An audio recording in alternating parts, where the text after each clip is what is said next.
ये है गैरल forest rest house जहां आज रात मुझे रुकना है। और ये रेस्ट हाउस बना है रामगंगा नदी के ठीक बगल में।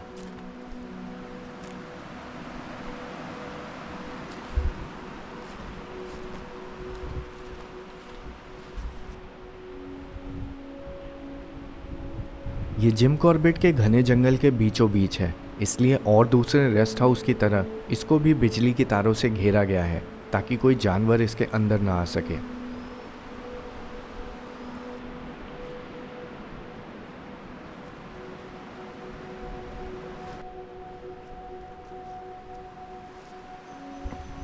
गैरल को 1903 में बनाया गया था और इसका मतलब अब इस रेस्ट हाउस को 120 साल से भी अधिक हो चुके हैं।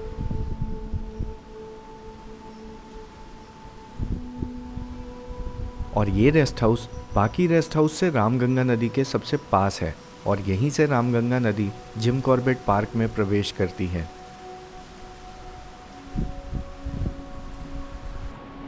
तो सफारी से पहले अब टाइम है लंच का, जो यहाँ के कैंटीन में परोसा जाता है।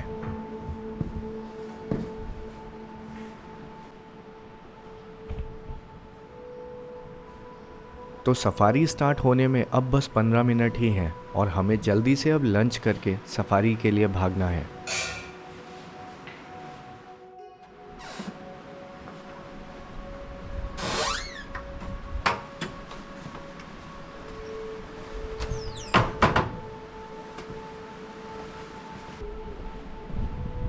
मुझे लगता है ढिकाला के मेन कैंपस में रुकना एक मिशन की तरह होता है कि वहाँ बुकिंग मिल जाए बस। लेकिन गैरल जैसे एफआरएच में रुकना असली जंगल को फील करने जैसा है। और ये फील करने के लिए आपको बस टाइगर को अपना पहला प्रेफरेंस नहीं रखना होगा और फिर आप पूरे जंगल को एंजॉय कर पाएंगे।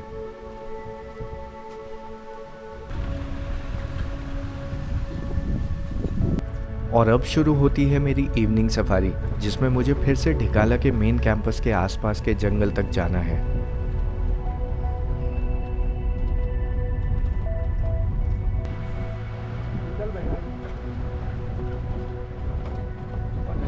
वैसे तो इन घने जंगल में भी इधर उधर घूम के अच्छी खासी सफारी हो सकती है, लेकिन जंगल के इस हिस्से में टाइगर साइटिंग के चांसेस बहुत कम हो जाते हैं क्योंकि यहाँ जंगल बहुत घना है।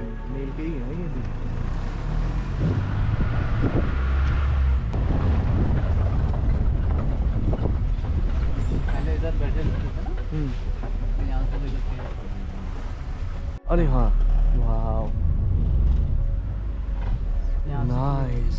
क्या और गाइड के साथ होने का यही फ़ायदा है। थोड़ा ही आगे आने पे हमें पेड़ पे कुछ बर्ड्स मिल गए। ये टॉनी फिश आउल का जोड़ा है जो कुछ दिनों से इसी डाल पे बैठा मिल रहा है।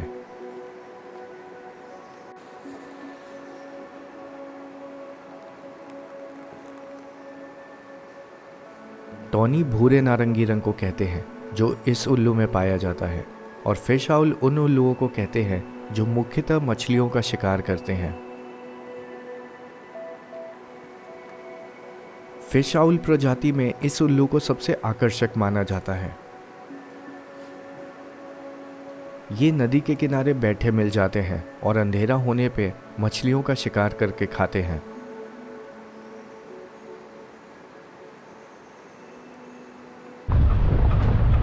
बहुत बार लिया लेकिन ऐसे नहीं लिया, दो एक साथ इतना खुले में बैठे हुए। अब रामगंगा नदी के साथ साथ ही आगे बढ़ते हुए हम ढिकाला की ओर जा रहे हैं। हाथी? अच्छा। लेकिन ढिकाला के मेन कैंपस पहुंचने के कुछ किलोमीटर पहले ही यहाँ जिप्सीज रुकी हुई हैं जो शायद किसी टाइगर के लिए वेट कर रहे होंगे।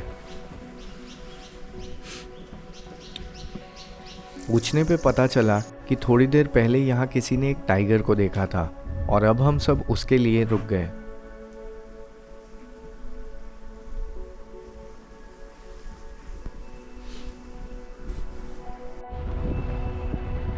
अब हम उस टाइगर के जाने के डायरेक्शन में आगे बढ़ रहे हैं।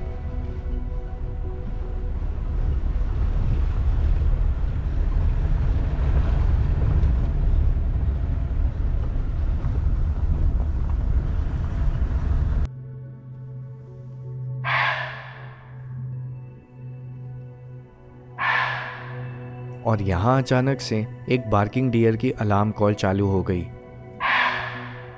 वैसे तो बार्किंग डियर पे इतना भरोसा नहीं किया जा सकता है, लेकिन अभी के इस सिचुएशन में ऐसा लग रहा है कि ये टाइगर के लिए ही कॉल दे रहा होगा। लेकिन थोड़ी देर वेट करने के बाद वो कॉल भी बंद हो गई और कोई टाइगर भी नहीं दिखा।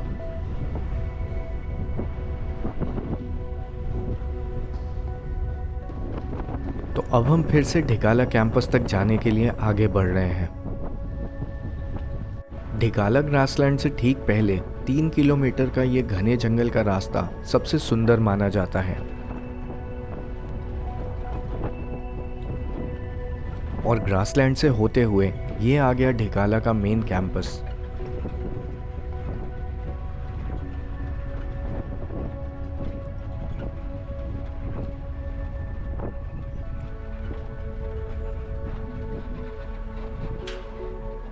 मैं यहाँ कल रुकने के लिए आऊँगा, लेकिन अभी बस फॉरेस्ट गार्ड को यहाँ छोड़ के हमें फिर से सफारी पे जाना है।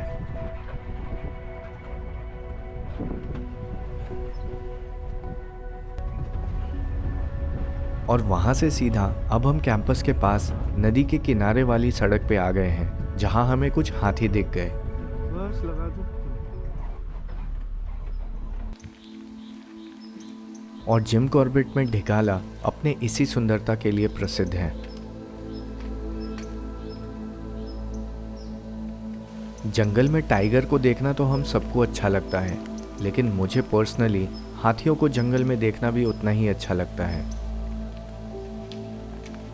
मैं अपने इस बार के जिम कॉर्बेट के ट्रिप में इनको देखना चाहता था और मेरी हर सफारी में मुझे अब हाथी देखने को मिल रहे हैं।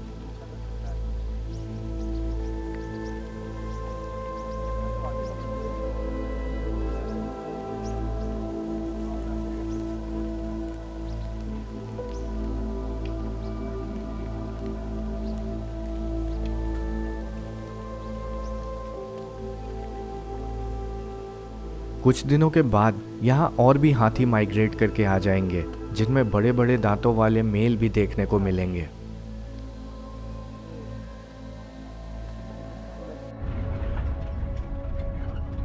इन हाथियों को छोड़ के अब हम फिर से अपनी सफारी में आगे बढ़ रहे हैं और देखना है आगे और क्या मिलता है।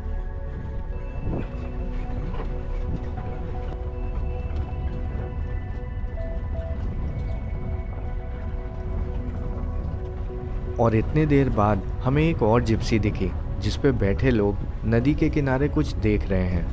ओके, स्टोर के क्या? हाँ, ब्लैक नेक।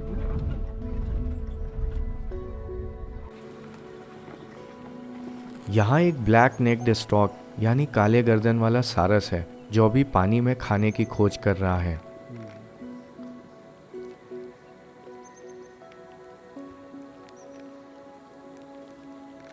ये मेल है और इसको इसकी आंखों के रंग से पहचाना जा सकता है, जो काले रंग के होते हैं।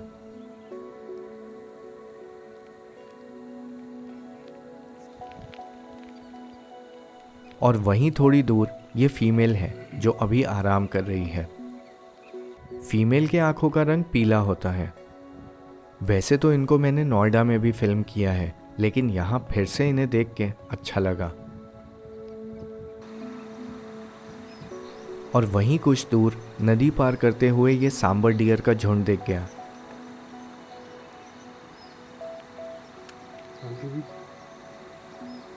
नदी के इस ओर पीड़ वाली नाम की फेमस टाइग्रेस का एरिया है, और ये जिधर जा रहे हैं वो नदी की दूसरी ओर एक और टाइग्रेस, जिसको पार वाली कहते हैं, उसका एरिया है।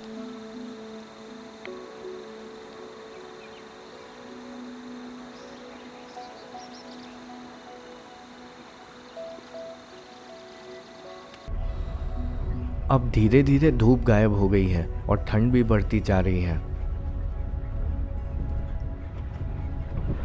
आज ऐसा लग रहा है यहाँ बस हम ही अकेले सफारी कर रहे हैं और बाकी जिप्सीज बस टाइगर के लिए कहीं रुके हुए हैं।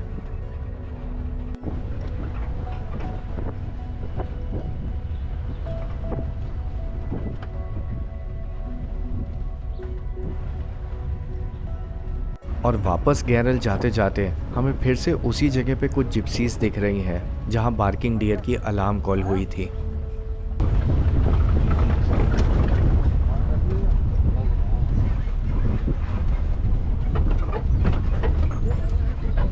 यहाँ पर से अभी जहाँ पर झाड़ी काट के वहाँ से इधर को आ रहा था तो इधर से तब रुके। दो टाइगर? वो मेल फीमेल होंगे। अच्छा।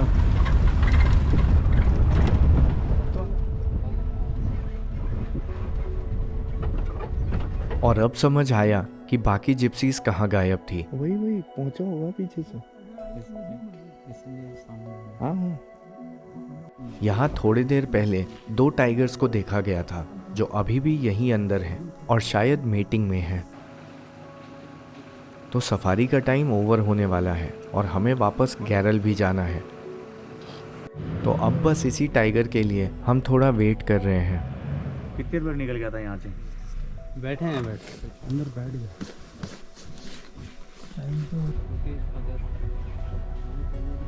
लेकिन अब सफारी का टाइम ओवर ही होने वाला है और अभी तक वो दोनों बाहर निकल के नहीं आए।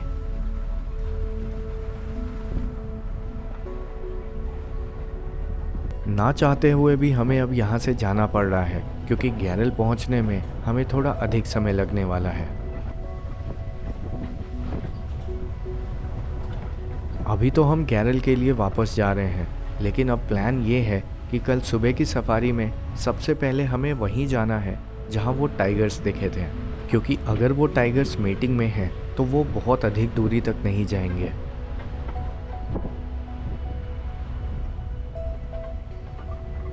तो फाइनली टाइम ओवर होने से ठीक पहले हम अपने कैंपस में वापस आ गए और यहाँ एक और जिप्सी को देख के लग रहा है कि और भी गेस्ट यहाँ रुकने वाले हैं और मैं यहाँ आज अकेला नहीं हूँ। गैरल के कैंपस से रामगंगा नदी कुछ ऐसी दिखती है।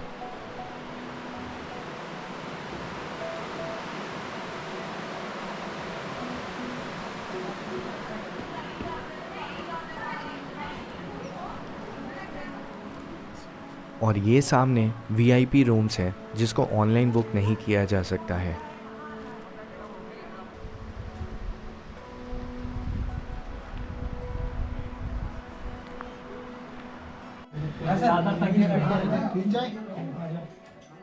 ये है गैरल का किचन जहाँ से आप सफारी के बाद चाय कॉफ़ी और कुछ स्नैक्स ऑर्डर कर सकते हैं। आज की दोनों सफारी में मुझे कोई टाइगर नहीं दिखा, लेकिन कल सुबह की सफारी के बाद मुझे फाइनली चेक इन करना है ढिकाला के मेन कैंपस में। तो मिलते हैं कल की सफारी में।